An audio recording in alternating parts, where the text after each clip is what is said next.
জানি তাই। আজকের আহ, সাপ্তাহিক অনলাইন গীতা পাঠাভ্যাস অনুষ্ঠানে শুরুতে আপনাদের সকলের চরণে আমি দণ্ডবত প্রণাম জানাচ্ছি।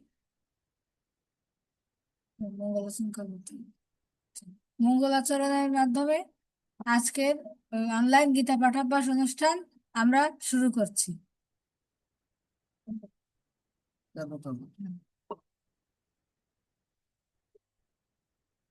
अखण्डमण्डलाकारं व्याप्तं येन चराचरं तत्पदं दर्शितं येन तस्मै श्रीगुरवे नमः। हा कृष्णकरुणा सिन्धु दीनबन्धु जगत्पते गोपीश गोपिकान्त राधाकान्त नमोऽस्तुते। तप्त काञ्चन गौराङ्गी राधे वृन्दावनेश्वरी वृषभानुसुतां देवी तं नमामि हरिप्रिये। ओम नमो वृंदाय तुलसी देवाय प्रियाय केशव कृष्ण भक्ति प्रदेवी सत्य भक्ताय नमो नमो।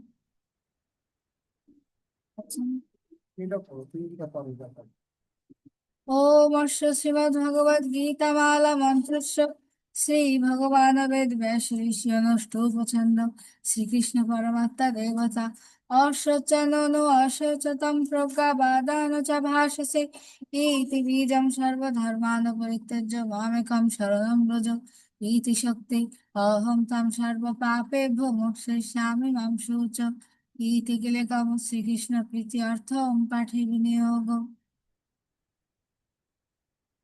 ओम नमो भगवते वासुदेवाय। ओम नमो भगवते वासुदेवाय। ओम नमो भगवते वासुदेवाय।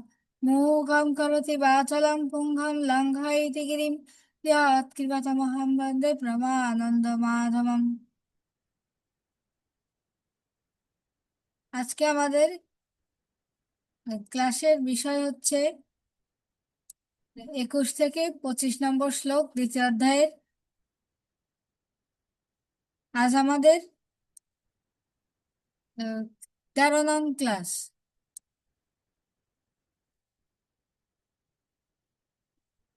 21 নং শ্লোক দিয়ে আমরা আজকের ক্লাস শুরু করি।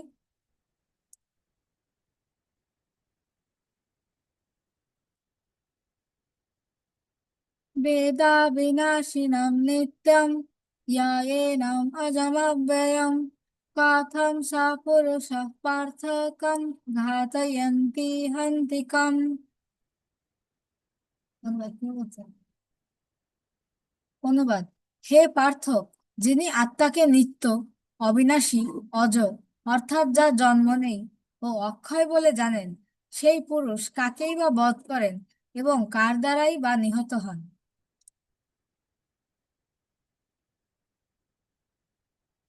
वाशांसि जीर्णानि यथा विहाय नवानि गृह्णति नरपराणि तथा शरीराणि विहाय जीर्णान्यानि संयाति नवानि देहि।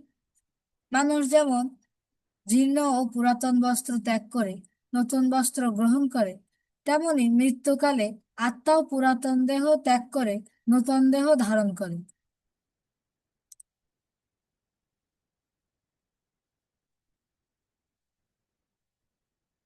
नैनं छिन्दन्ति शस्त्राणि नैनं दाहति पावक न चैनं क्लेदयन्त्यापो न शोषयति मारुतः। অস্ত্রশস্ত্র সকল এই আত্মাকে ছেদন করতে পারে না, অগ্নি একে দগ্ধ করতে পারে না, জল একে সিক্ত করতে পারে না এবং বাতাস একে শোষণ করতে পারে না।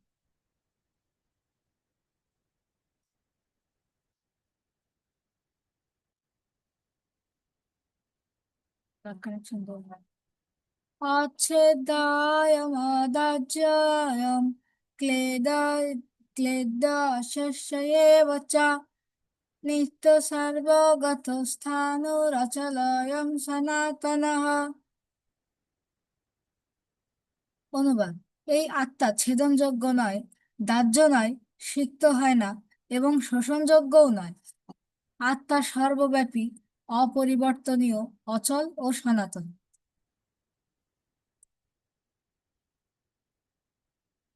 अवाक्तयमचिन्त्यं अविकार्यम उच्यते तस्मादेवं विदित्वैनं नानुशचितुमर्हसि। অনুবাদ: এই আত্মা অব্যক্ত, অচিন্ত ও অবিকারী বলে শাস্ত্রে উক্ত হয়েছে। অতএব এই সনাতন স্বরূপ অবগত হয়ে দেহের জন্য তোমার শোক করা উচিত না। রেকর্ড স্টপ করবো না থাকবে? হুম। এবার আমরা শ্লোকগুলো একটু ভেঙে ভেঙে পড়ি। বেদা বিনাশিনম নিত্যম ইয়া এনাম অজাম অব্যয়ম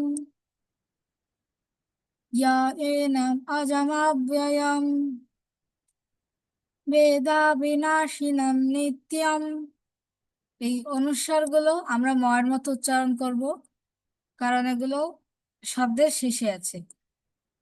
ইয়া এনাম অজামাব্যয়ম, এই অন্তস্থ অন্তস্থ ইয়ার মতো উচ্চারণ হবে। ইয়া এনাম অজামাব্যয়ম, এখানে হসন্ত আছে তাই আমরা এই মটাকে আর অর মতো উচ্চারণ করব না। ইয়া এনাম অজামাব্যয়ম কাথম সা পুরুষঃ পার্থ কং ঘাতয়ন্তি হন্তিকম। কথম সা পুরুষঃ পার্থ কং ঘাতয়ন্তি হন্তিকম। এখানে বিসর্গটা একটা বাক্যের মাঝখানে আছে। এই বিসর্গটাতে আমরা খুব বেশি জোর দিয়ে উচ্চারণ করার সুযোগ পাবো না। এটাকে আমরা হালকা টেনে উচ্চারণ করব।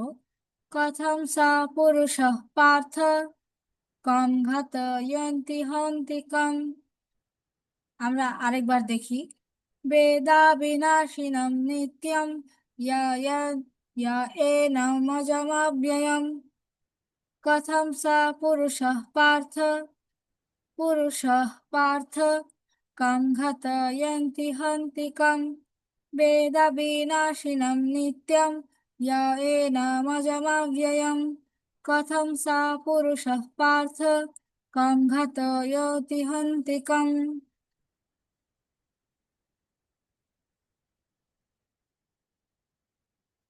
এবার আমরা পরের শ্লোকটা দেখি।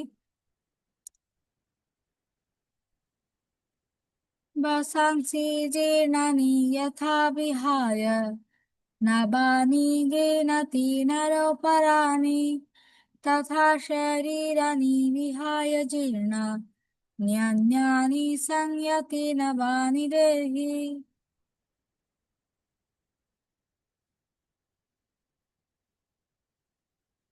বাসাংসি জীর্ণানি যথা বিহায়, এই অন্তস্থ যাওয়াটা অন্তস্থ ইয়ার মতো উচ্চারণ হবে। বাসাংসি জীর্ণানি যথা বিহায়, এই অনুস্বারটা আমরা মর মতো উচ্চারণ করব না, আমরা উমর মতো উচ্চারণ রাখবো, কারণ এটা একটা শব্দের মাঝখানে আছে। বাসাংসি জীর্ণানি যথা বিহায় নবানি গৃণতি নরোপরাণি।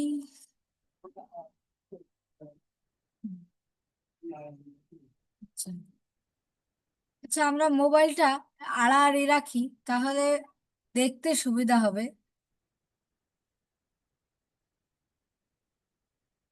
নবানি গৃণতি নরোপরাণি, এই হয়ের এখানে মাত্রা অর্ধেকটা দেওয়া আছে। অর্ধেকটা মাত্রা থাকলে এই হয়ের উচ্চারণ অর মতো হবে।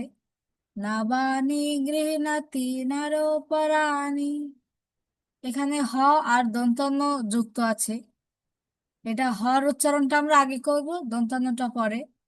নবানি গৃণতি নরোপরাণি তথা শরীরাণি বিহায় জীর্ণা ন্যান্যানি সংয়তি নবানি দেহি। কোনো বর্ণের সাথে জফলা যুক্ত থাকলে আমরা তার সাথে একটা আহ, ইংরেজি ডব্লিউর মতো উচ্চারণ করব।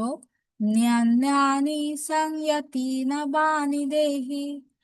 এখানে অন্তস্থ জটা অন্তস্থ ইয়ার মতো উচ্চারণ করব। আর এই অনুস্বারটা আমরা ময়ের মতো উচ্চারণ করব না, কারণ এটা শব্দের মাঝখানে আছে। আবার একটু দেখি। বাসাংসি জীর্ণানি যথা বিহায় নবানি গৃহণতি নরোপরাণি তথা শরীরাণি বিহায় জীর্ণা নান্যানি সংয়তি নবানি দেহি। আমরা এবার পরের শ্লোকটায় যাই।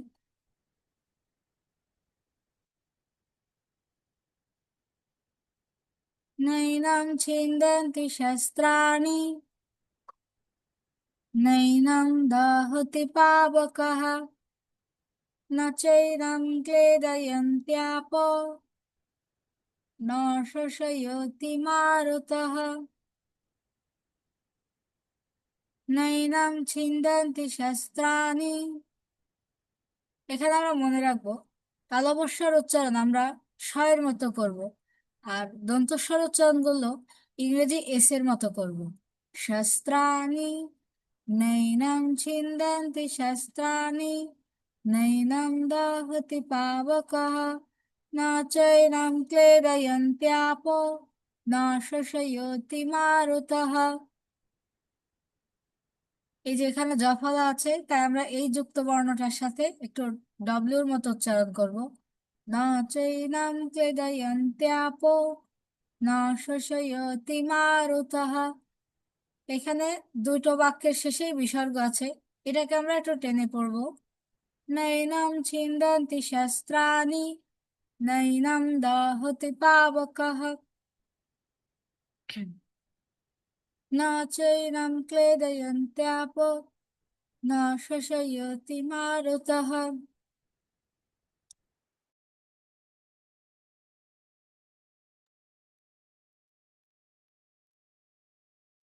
আমরা এবার পরবর্তী শ্লোকে যাই।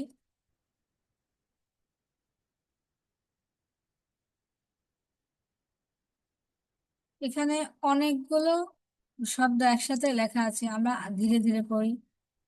অচ্ছেদ্যায় মদাজ্যম অক্লেদ্য অশস্যেব চ নিত্য সর্বগত স্থানুর অচলয়ং সনাতনঃ। এখানে কি কি আছে? অছেদ্য, অদাহ্য, অক্লেদ্য আর অশস্য। মানে আমরা একটা অনুবাদে দেখতে পাচ্ছি আত্মা ছেদনযোগ্য নয়, দাহ্য নয়, সিক্ত হয় না এবং শোষণযোগ্যও নয়। এই শব্দগুলো এইখানে দেওয়া আছে একসাথে।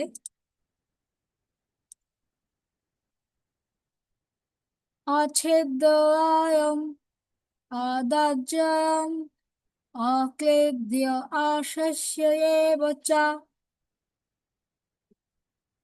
এই যে অছেদ্যয়ম, এখানে মটা আমরা হসন্ত দিয়ে উচ্চারণ করছি, তার মানে এর সাথে আরেকটা অ থেকে যাচ্ছে, এই অটা আমরা পরবর্তী অংশে উচ্চারণ করব।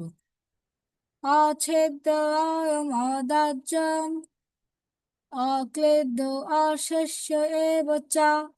এখানে একই রকম মর সাথে হসন্ত দিয়ে উচ্চারণ করছি, আর পরের অটা বাকি অংশের সাথে। অছেদ্যয়ম অদাহ্যম অক্লেদ্য অশস্য এব চ নিত্য সর্বগত স্থানুর। এখানে রটা হসন্ত দিয়ে উচ্চারণ করা হচ্ছে, আর পরের অটা বাকি অংশে। নিত্য সর্বগত স্থানুর অচলয়ং সনাতনঃ অচ্ছেদ্যয়ম অদাহ্যম অক্লেদ্য অশস্য এব চ নিত্য সর্বগত স্থানুর অচলয়ং সনাতনঃ। এই অনুস্বারটা আমরা মর মতো উচ্চারণ করব, কারণ অনুস্বারটা একটা শব্দের শেষে আছে। এই বিসর্গগুলোতে একটুখানি জোর দেব। নিত্য সর্বগত স্থানুর অচলায়ং সনাতনঃ অচ্ছেদ্যায়ং অদাহ্যং অক্লেদ্য অশস্য এব চ নিত্য সর্বগত স্থানুর অচলায়ং সনাতনঃ। পরের শ্লোকটাই যাই।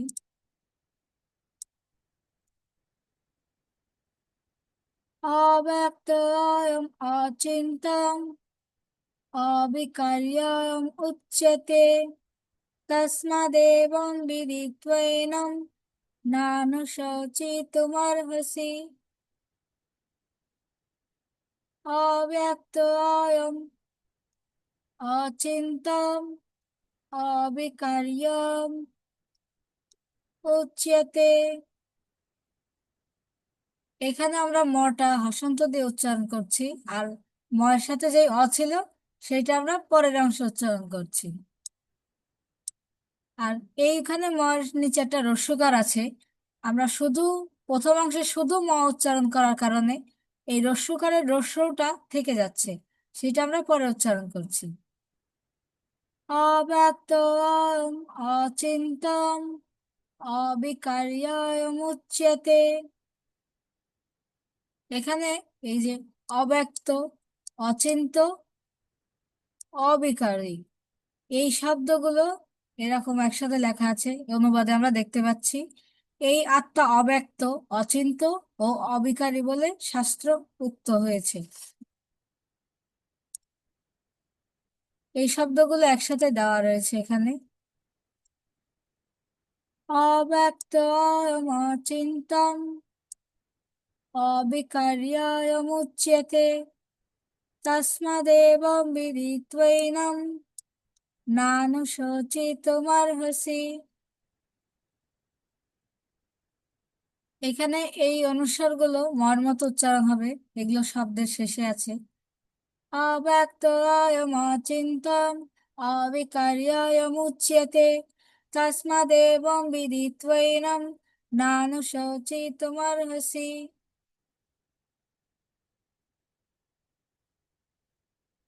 ভিডিও শেষ করি।